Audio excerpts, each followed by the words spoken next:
મને મીરા યાદ આવે છે. કેટલી નિષ્કામ આ મહિલાએ ભક્તિ કરી છે, કેટલી નિષ્કામતા. મીરાના ચરિત્રને ક્યારેક વાંચજો. મેવાડની મહારાણી હતી, જગતે ઝેરનો કટોરો આપ્યો તો પ્રેમથી પી ગઈ. એ તો ભગવાન પચાવવા વાળો આવ્યો અને પચાવી ગયો. પણ પછી તો મીરાને લાજ અને શરમ બધું છોડી દીધું અને મીરાએ પોતે જ કીધું કે અબ તો બાત ફેલ ગઈ, જાને સબ કોઈ, મેરે તો ગિરધર ગોપાલ દૂસરો ન કોઈ. વિજોગણ બની અને મીરા જ્યારે વૃંદાવનમાં ગઈ, વૃંદાવનની કંજ ગલીઓમાં, કુંજ ગલીઓમાં મેવાડની મહારાણી વિજોગણ બનીને ઉઘાડા પગે, એક હાથમાં એક તારો, એક હાથમાં કરતાલ, ગિરધર ગોપાલ કરતી કરતી કરતી મીરા દોડે. એમાં કોઈક મહાપુરુષથી જોવાનું નહીં એટલે વચ્ચે આડા હાથ રાખીને ઉભા રહ્યા. મીરાને ઉભી રખાવી, કારણ કે શાંતિથી હાલતી જ નહીં, દોડતી જ હતી. મીરા ઠેરો, બોલો. મીરા, કૃષ્ણને થઈએ 5000 વર્ષ થઈ ગયા છે.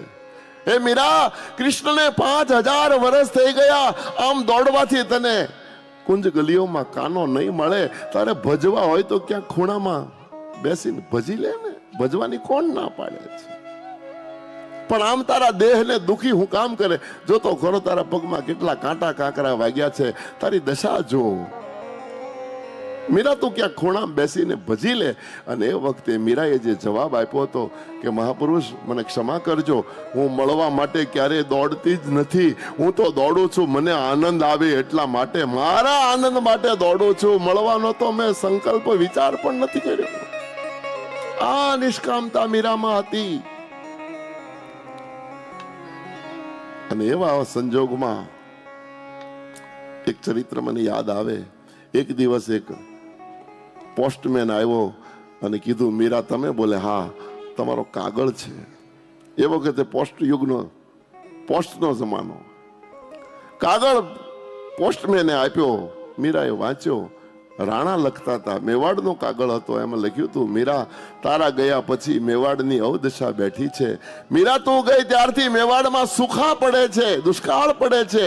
મીરા, તારા જવાથી મેવાડમાં અશાંતિ આવી છે. મીરા, એક વખત તું પાછી આવ.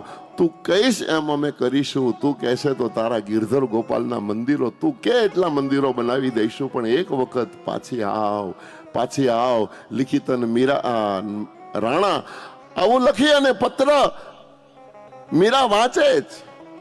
વાંચતા વાંચતા મીરાની આંખમાંથી બોર જવડા આહુડા પડી ગયા છે. અને મીરા મનમાં મૂંઝાણી, મને વિચાર કરવા લાગી કે શું કરું.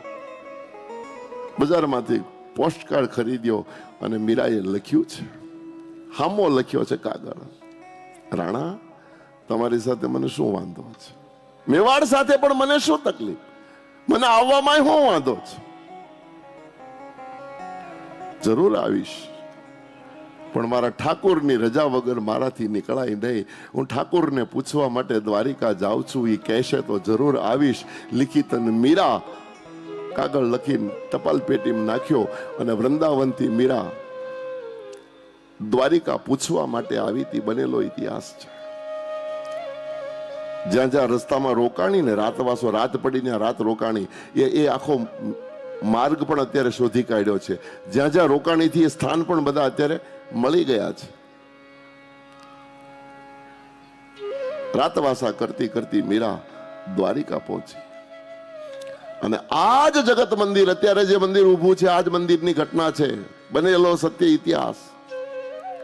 જગત મંદિરના ચોખટમાં જઈ અને મીરાએ 2 હાથ પોળા કરી અને ઠાકોરને પૂછ્યું, તું પ્રભુ, પૂછવા આવી છું, રાણા બોલાવે છે, તમે કહેતા હો તો હું મેવાડ જાઉં, રજા લેવા આવી છું. મેવાડ જાવ? એ જાવ શબ્દ જ્યાં પ્રશ્નાર્થ નીકળ્યો. ઇતિહાસ એમ કહે છે કે મૂર્તિમાંથી 2 હાથ બારા નીકળ્યા અને મૂર્તિમાંથી અવાજ આવ્યો, મીરા આવ, મીરા આવ, મીરા આવ. ધીરે ધીરે ધીરે મીરા મૂર્તિની નજીક ગઈ. મીરા મૂર્તિમાં સમાઈ ગઈ. ગઈ સો ગઈ, હજી સુધી મીરા પાછી નથી ફરી. મીરા મૂર્તિ થઈ ગઈ છે. આજ મૂર્તિ અત્યારે દર્શન કરીએ છીએ ને આપણે, જગત મંદિર. ત્યાંના પંડાઓ ત્યાંના પૂજારીઓ સાથે વાત થઈ હતી વર્ષો પહેલા કે થોડા વર્ષો પહેલા તો થોડા વાળ પણ દેખાતા હતા, અત્યારે હવે નથી રહ્યા, હવે ખરી ગયા છે, પણ થોડાક વાળની લટ બહાર રહી ગઈ હતી.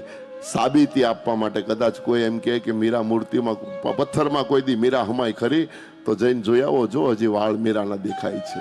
એ બનેલી સત્ય ઘટના છે. મારે કહેવું છે મીરાએ કેટલી નિષ્કામતાથી ભક્તિ કરી, કેટલી નિષ્કામતાથી કે ખુદ ભગવાન બની ગઈ, ખુદ ભગવાન બની ગઈ.